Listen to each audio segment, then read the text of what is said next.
Xfinity Mobile's Early Upgrade program lets you upgrade your device before your installment plan ends. If you're on a device installment plan, typically 24 to 36 months, you can upgrade after owning the device for at least 6 months.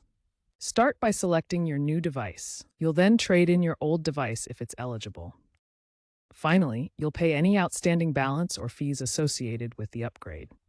The entire process can be completed online or through customer service, and your existing plan and phone number will stay the same. This gives you access to the latest tech without waiting out your full term. The main fee is an early upgrade fee, which is a percentage of your remaining device balance, typically 10 to 20%.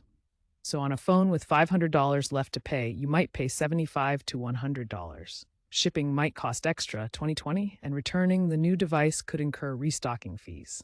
However, trade-in credits can offset these costs. To be eligible, you must be an active Xfinity Mobile customer in good standing. Your device must have been purchased through Xfinity, and you must have owned the device for at least 6 months. This program is not available for promotional no-interest financing plans unless specified. Make sure you are 18 plus or have parental consent if you are a minor.